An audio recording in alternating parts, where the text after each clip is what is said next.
was shaking.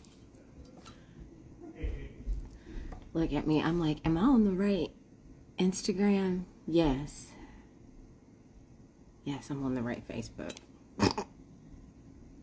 That's the kind of day it's been. Welcome. What's going on? What's going on? Y'all know how we do here. It's Monday. I'm Erica Perrott. Time to mind shift. This live, we are not here to judge y'all tonight. You already know this, right? Come on. If you don't know this by now, well, get in the know. But we're rather going to expose unconscious behavior, especially when it concerns money, obligation, and emotional labor intersect. All right, y'all. How's everybody's day been? Drop where you are joining in from. My connection might be a little slow tonight. I have no control over that. There is a major Verizon outage, so I am using my personal extra hotspot I have, and I'm like, oh, let's hope we make it through the live. So the goal of tonight is questions that once we ask them, we can't unsee them. I want to talk a little bit about discernment tonight, because discernment is the difference between generosity and obligation. And there are so many of us that have suffered and are moving through it. Everybody's in different stages, and some can't even put a name on it. So that's why we are gathered here today. And so many get confused on the two when they do begin on their deconstruct, thinking about it, how can I move different way.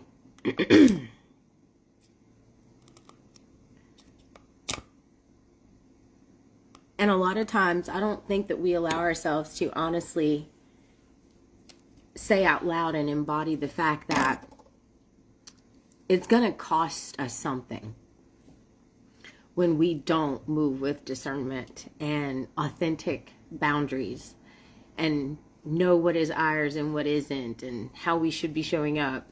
It's going to cost us something. It's going to cost us money, energy, and later resentment that you're like, where did this even come from?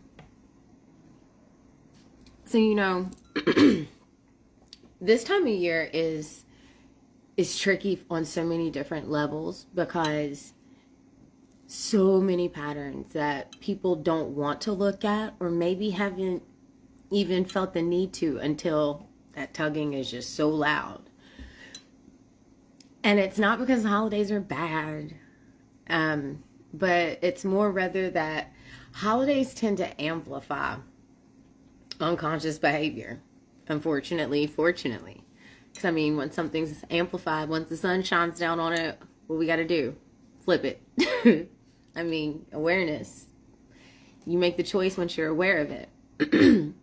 So this whole money stress right now, it's not really about gifts. It's about who people feel emotionally responsible for.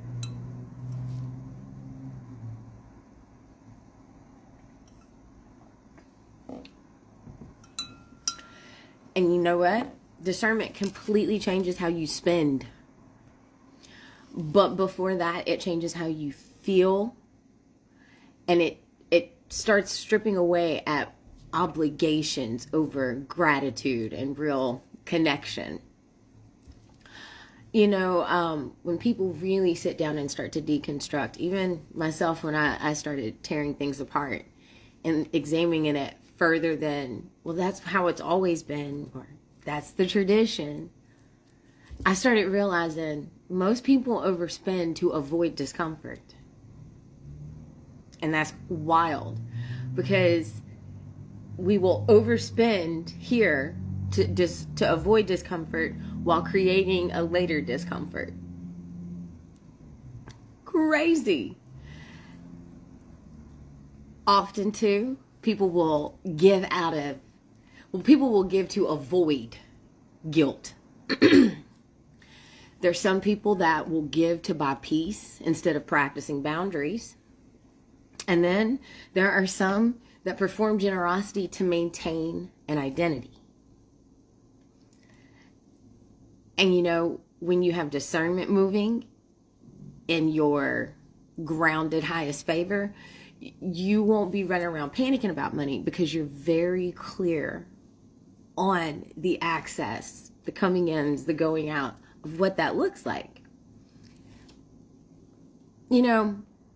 The holidays really, for those of my deconstructionists that really sit back and see the patterns,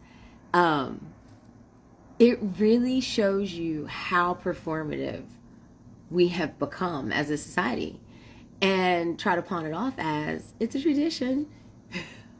It's a tradition. And it's crazy because in the time of performing, we're not really connecting. How many of you unconsciously stop and send out a ton of holiday gratitudes, messages, whatever? Now I want you to ask yourself, out of all of those messages, did everybody that you messaged, do they celebrate the holidays the way that you do? Do they even acknowledge them? See, this is the part that sometimes makes people uncomfortable, but I'm going to say it plainly.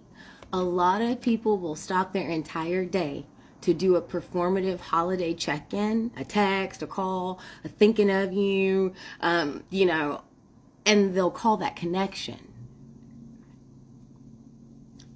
But if you're just blasting off to people and half of them don't even acknowledge or celebrate what you're blasting off, when you checked in, who is that actually for? And 2020 really screwed us because it put us back in shells. And a lot of people weren't ready to be able to function and still communicate and move about their life. And they were thrust into this whole new way of being. And it's like the guilt and the burdens and the not being able to separate just continue to get even more congealed and more congealed. But when you allow yourself a space to ask a question like that, when I checked in with everybody, was all of them even, is that even what they do?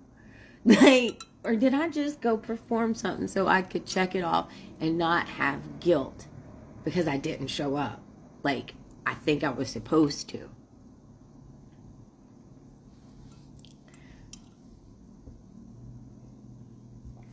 I love being a deconstructionist because as you start to tear things apart, you start unpacking performative versus intentional connection, obligation versus desire, rituals that soothe the sender, not the receiver, emotional labor disguised as care. And as you continue to unpack and unlayer and onion it all apart, if you're really only checking in on someone because the calendar told you to, that's not presence. That's not connection.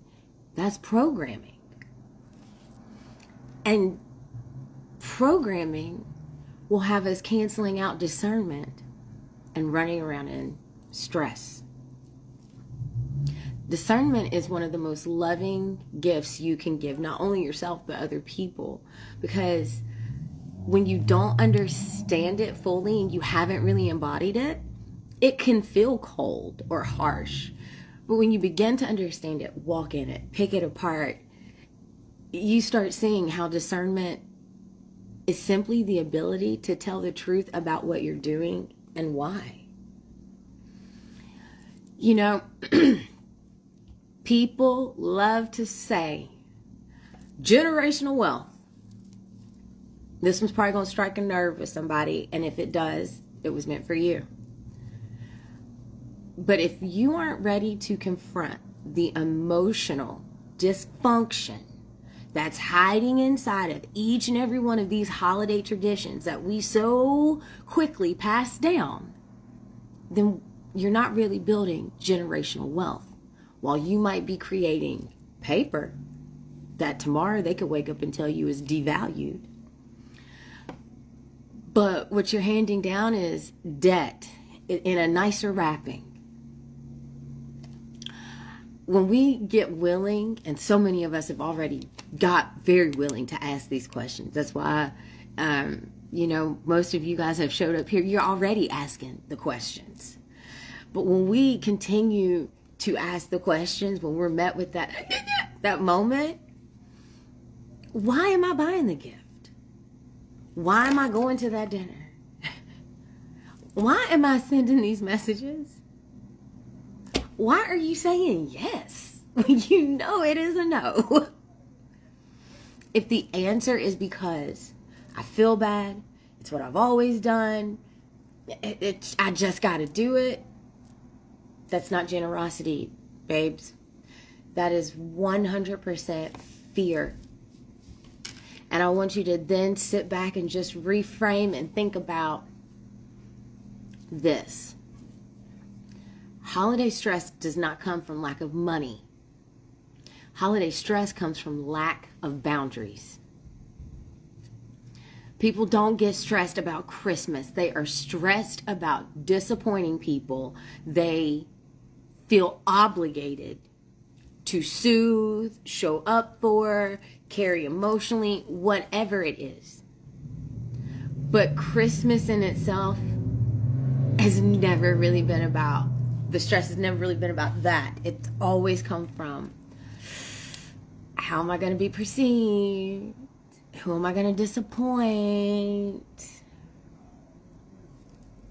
And at the end of the day, you end up disappointing the person you have to live with 24/7, yourself.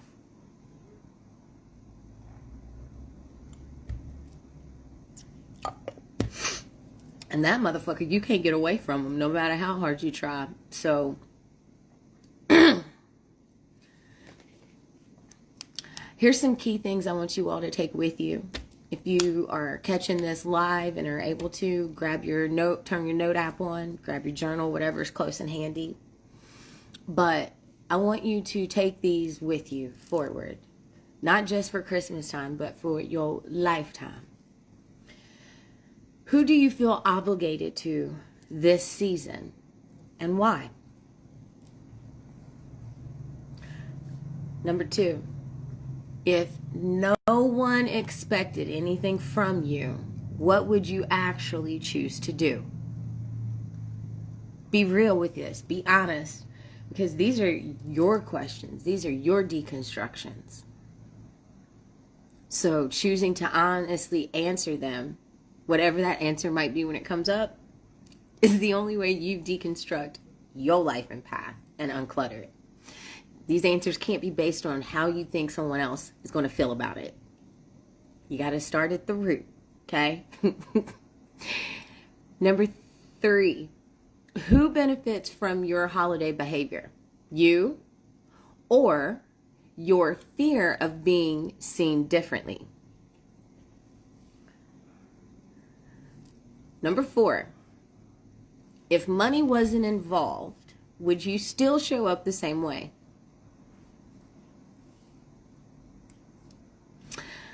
And number 6, are you generous or just conditioned? Because there is a difference. As I've been decluttering my media and edits and finding all kinds of stuff that never got posted earlier from this year, I came across something, and it really ties into what I just said on that last one. Are you generous or just conditioned? We've been conditioned to think, oh, because that person is capable of good deeds, they're good, they're kind, they're this, they're that, without really seeing the full picture for what it is. And the piece of media I came across was me talking about working with some former addicts who have really been diving into themselves. And the one thing that I kept hearing across the board with them was this. My claim to fame was I was this great person. I had this big heart, but I really didn't. I was just doing good things because I knew it was going to get me what I wanted. High money, a place to stay, whatever. They were like, so that was a hard thing to come to terms with as I let that identity go, because I don't really know what I look like as a good person because I've always had some type of intention hidden behind it. But it really helped when other people thought I was doing good things, and then they said it, so it made me feel better. But as I'm sitting here now on this side of life, that's not the case. So, are you generous, or are you simply conditioned? Because there is a difference. Some of you all probably remember last year, around this same time, Mind Shift, Becky Lee and I were here together, and we were talking about this. And if it's still landing, guess what, y'all? That's not failure. That's repetition. And repetition is the mother of all skill. It's coming back around to you so that you can get it back in your repertoire. It's coming back to you to seed and confirm some things for you. Repetition isn't necessarily stagnation. It's how skill is built. And think about it. You have to continue to do what at the gym when you're working on physical body muscle? Reps. Well, discernment is a muscle, and you do not build it all at once. You build it every day, every second, every moment that you're living and experiencing this life. And every season, just as each season doesn't take things into the next season that don't belong there, we should be assessing and doing the same within our own lives. You don't owe anyone access to your money, your time, or your nervous system. I know that's a hard pill for people to swallow. But this season doesn't require you to perform anything, especially love. It simply requires your honesty in the most authentic of ways. So if you guys are ready to go deeper into discernment, stick around. There's more coming up and throughout the week. Especially around money, boundaries, relationships. My links are always here. Facebook links have been hot. If you watch the replay, link will be up in there. So, but tonight, simply sit with the questions. No one needs you to answer them in a day, but now they're swirling about. So let them land as they do. Let them come up as they come up.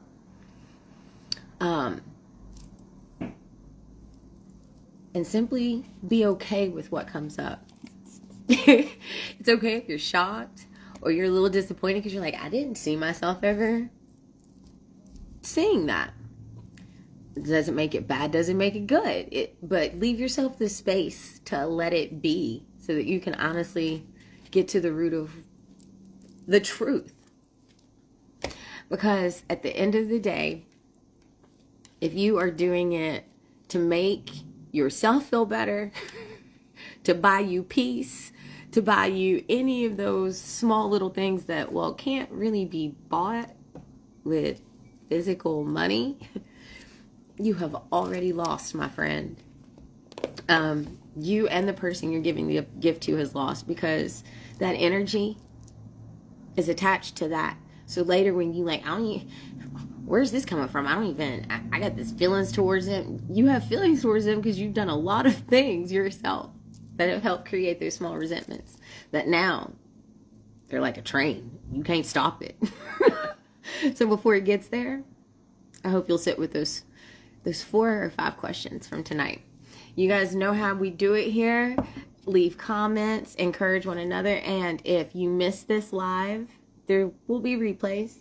And again, thanks for hanging out and mind shifting with me.